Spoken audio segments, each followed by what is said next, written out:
So today is a very special day. I've been waiting for this for many months, actually for a whole year. We'll harvest the first bananas from my own land. Actually, I planted this a little banana tree a year ago. So we harvest today because here my whole family is here. Here, Mello also, our sweet cat.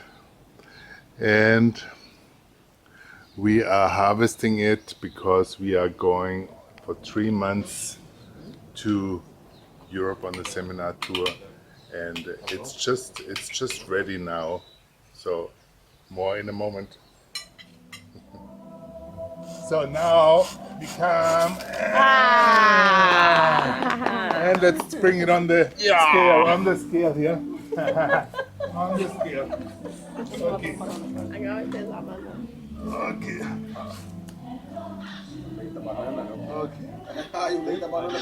So now.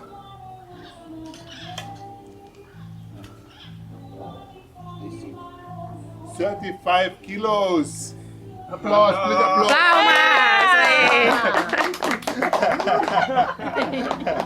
Okay. So it's the last day here in Bella. Tomorrow we go for 3 months, so actually 100 days to Europe.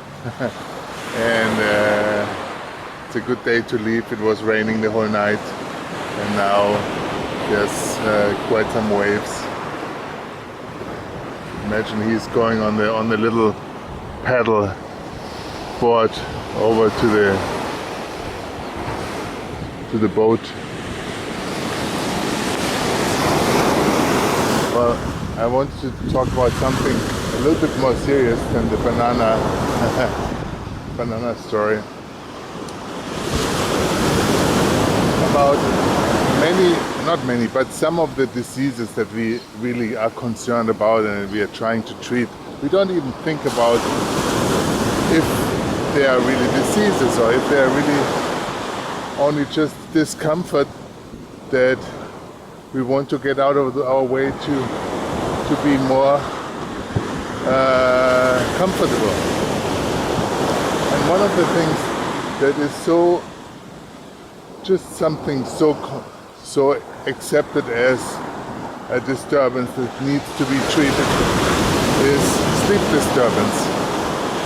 So if you wake up, or you have a patient who wakes up a few times a night, you think, or he thinks he's right to require some therapy that makes him sleep 7-8 hours.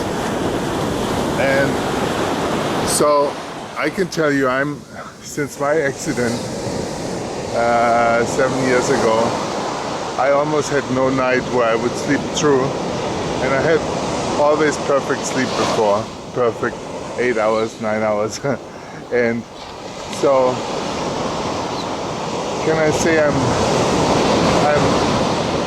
not so healthy or more unhappy now? No, I think I have received the understanding that sleeping straight through is a form of stagnation, just like being awake 12 hours a day, straight through, not feeling sleepy, not needing a nap.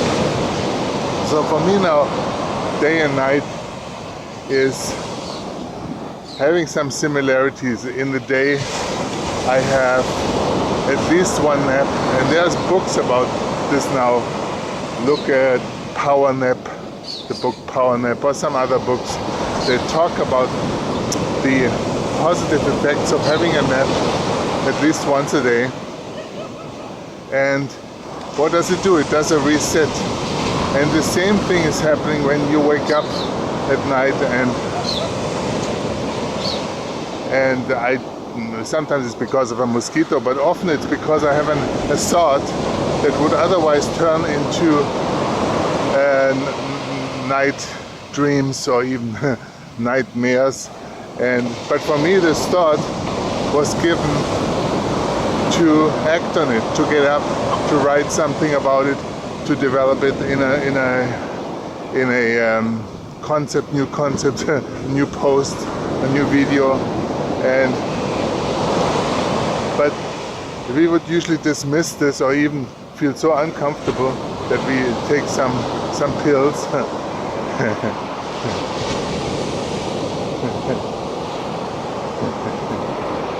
And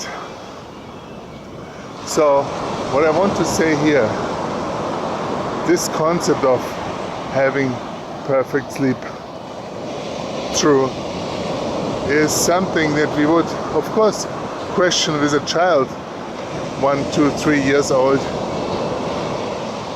He's not, or the girl or the boy is not sleeping through, but we would not think the child is sick because he has some sleep disturbance.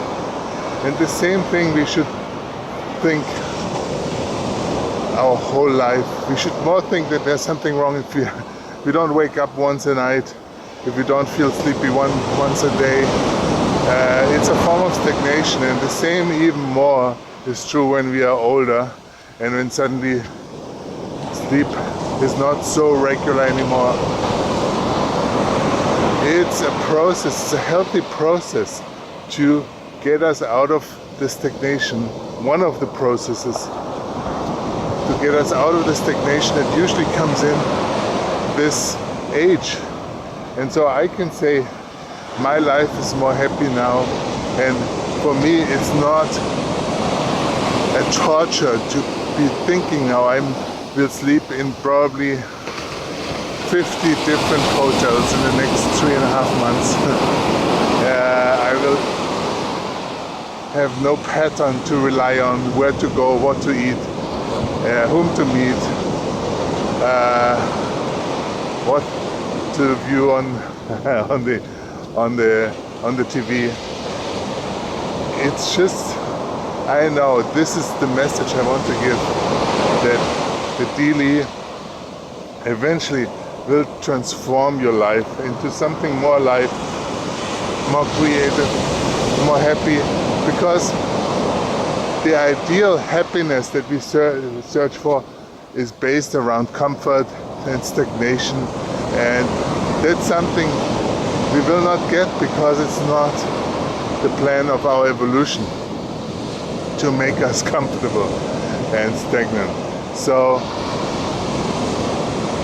start to question some needs for comfort, and then go one step further and choose a different pattern in a day, choose a different route to the office, choose a different person to meet. And so this concept of daily will more and more deepen in your being and create comfort with many situations that were considered to be very uncomfortable, or even like sleep disturbance, even a sickness. So much for now from beautiful Isabella, and tomorrow we are going to Venice, and then first seminar Romania, then Hungary, then Portugal, and on it goes.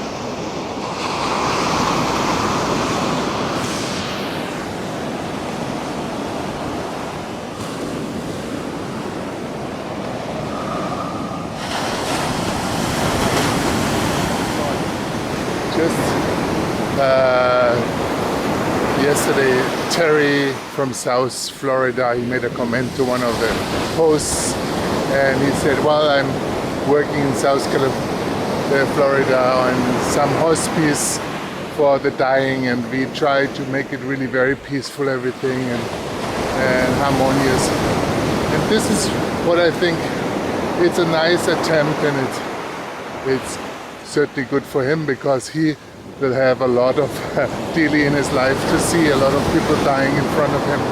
And that's the purpose why monks and nuns, and they were always being put into the place where people were sick and were dying, because of course it creates a lot of daily to see people dying, that you made an emotional connection.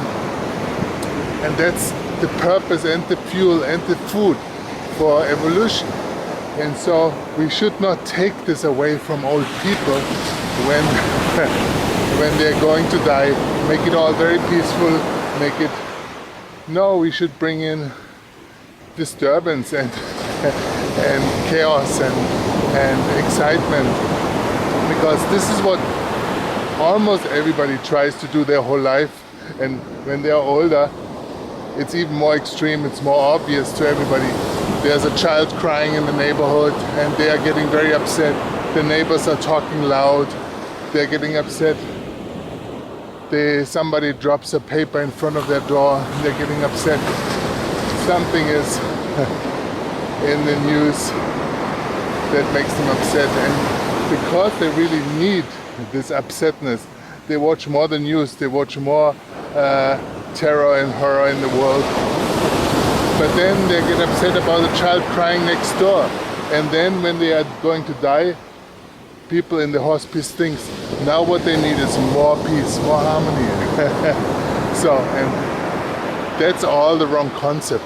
The wrong concept of trying to avoid the polarity, the opposition, and because of this, war and opposition has to come in a big deal for people and for whole humanity to get them out of this